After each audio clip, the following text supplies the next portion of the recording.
them all what I'm made up. Strut down the hall, won't stop till I get enough. You know that feeling, right? Everyone's buzzing about a massive event, the game everyone's talking about, and you want the inside scoop without having to wade through just mountains of analysis. Yeah, exactly. You want the highlights, the key moments, the stuff that actually matters. That is precisely what we're doing right here. Today, we're taking a proper deep dive into that huge Premier League clash. Liverpool versus Tottenham Hotspur. Forget endless scrolling. We've basically done the sifting for you. We've looked at the reports, pulled out the crucial takeaways, and we're bringing them straight to you. Okay, so let's set the scene. It's Sunday, April 27th, 2025, Anfield. You can just imagine the atmosphere. It's absolutely crackling. Liverpool are right on the edge. They could clinch the Premier League title. And the result, well, it speaks for itself, really. Liverpool 5, Tottenham Hotspur 1. A big scoreline. And this wasn't just, another win. It was the win. Our deep dive today, it's drawing heavily from a really comprehensive BBC Sport report.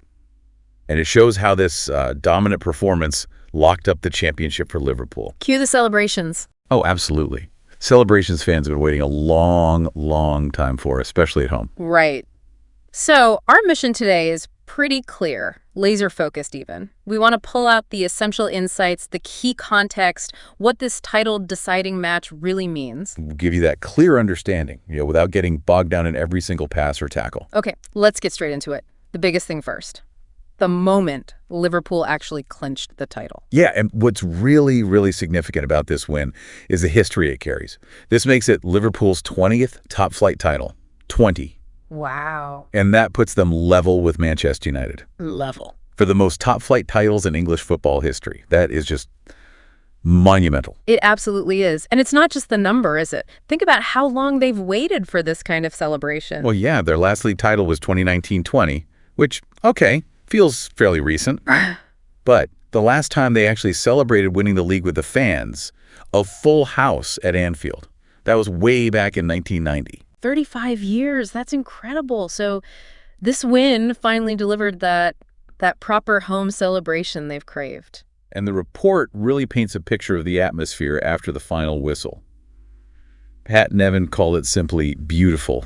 Just pure joy, relief around the place. You can almost hear it. You'll never walk alone, echoing around. Exactly. And the players joining in with the fans, it sounds like one of those really special Anfield moments. There was that slightly funny detail, too, wasn't there? About the trophy? Oh, yeah, the cardboard cutout. They apparently had a cardboard version because the actual trophy presentation wasn't happening that day. Shows how keen they were to share the moment, I suppose, even if it was symbolic. Definitely. Okay, so turning to the match itself. 5-1, like you said, it looks comfortable on paper. Yeah, so just the walkover. But actually, Tottenham scored first. D. Solanke, 12th minute. So, that raises the question, what happened after that early setback for Liverpool? That's a great point, because an early goal away at Anfield, that could have given Spurs some real belief. It could have. But Liverpool's response was pretty swift. Yeah. And pretty decisive. El Diaz got the equalizer just 4 minutes later, 16th minute. Good assist from Soboslai for that one too, wasn't it? And wasn't there some VAR drama? There was, yeah. Yeah. Initially flagged offside, but VAR correctly overturned it. Good finish from Diaz. And they didn't just sit back after equalizing. No way. Mac Allister then pops up with a fantastic goal, 24th minute. Bit of quality from outside the box, assisted by Gravenberch. That really showed their midfield strength. And then Gakpo. See, Gakpo made it 3 in the 34th minute. So going into halftime, Liverpool are already 3-1 up. Their ability to just flip the script so quickly after conceding, that says a lot about their mentality this season. Definitely. And the second half, more of the same? Pretty much, yeah. Mohamed Salah inevitably got on the score sheet, 63rd minute. Another assist for Szoboszlai, who sounds like he had a really influential game. 2 assists for him then. Yep. And then, to sort of rub salt in the wounds for Spurs, Udogie put one in his own net. 69th minute. Salah was pressuring him. It just felt like one of those days for Tottenham. Everything going Liverpool's way. It seemed like it. The report did mention a little bit of late frustration boiling over, though. Oh, yeah. Yellow cards for Liverpool's Harvey Elliott and Tottenham's Richarlison. Apparently a bit of a shoving match right at the end in added time. Even when the game's done and dusted. Exactly. Though, interestingly, the managers apparently shook hands before the final whistle.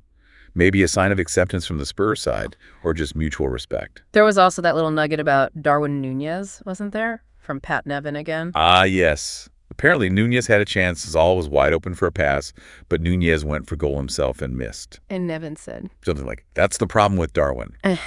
Even in a 5-1 win, a title-clinching win, there are still those little moments, those individual decisions that get scrutinized. always room for improvement, I guess, even for champions. Right. Now, if we dig into the numbers behind the performance, they really underline just how dominant Liverpool were. Let's hear them. Possession first. Yep, Liverpool had the lion's share, 62.6% compared to Tottenham's 37.4%. And you feel that control translated directly into chances. Oh, massively. Look at the shots. Liverpool, 25 total shots. Tottenham, just 8. Big difference. What about on target? Even clearer. Liverpool had 8 shots on target. Spurs only managed 3.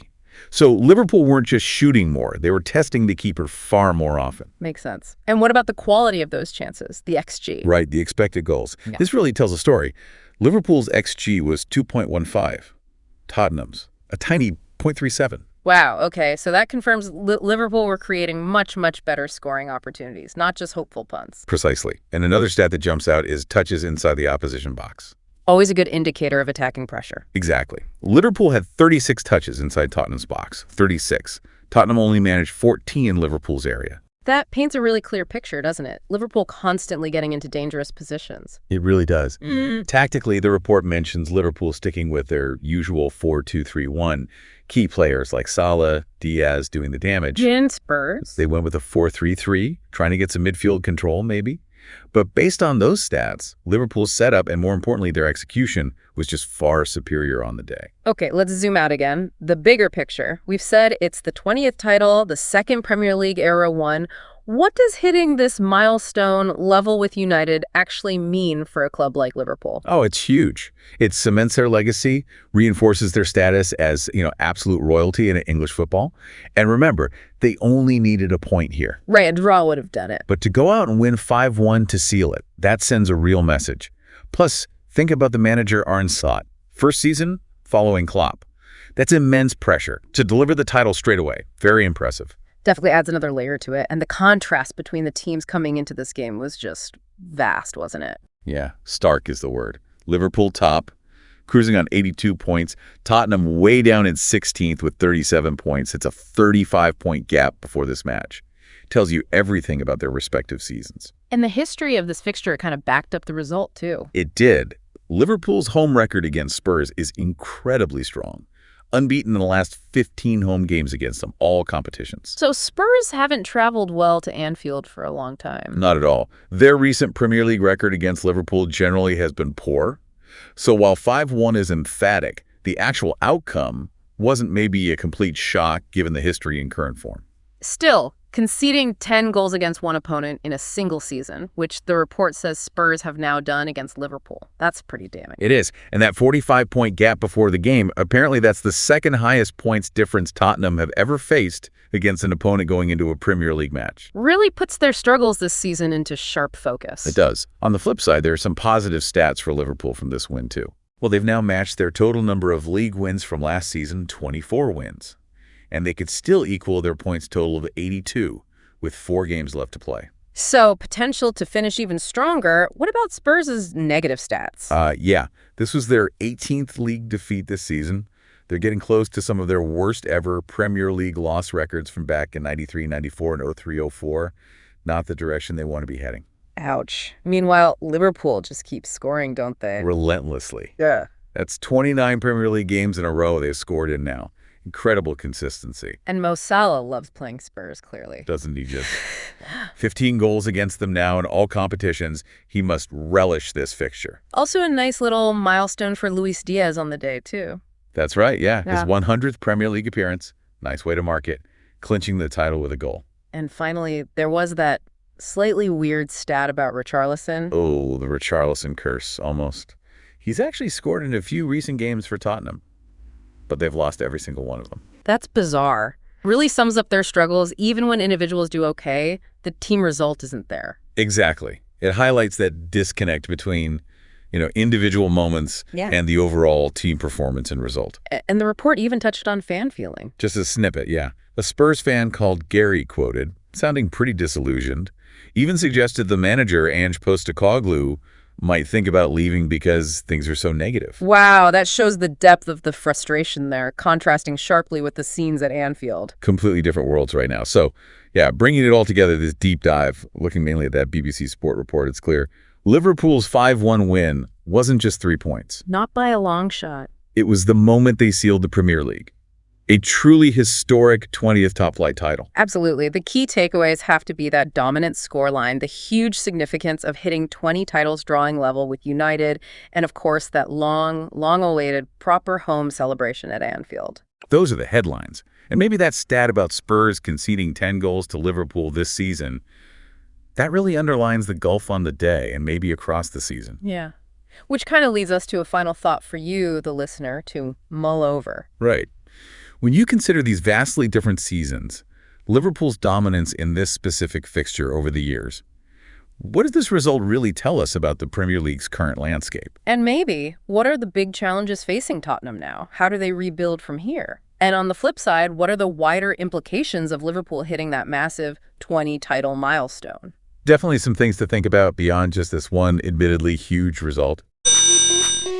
Sound the alarm. I'm coming up. We'll have the ball. I'm sweet like a buttercup. You're a Barbie doll. Show them all what I'm made of. Strut down the hall. Won't stop till I get enough.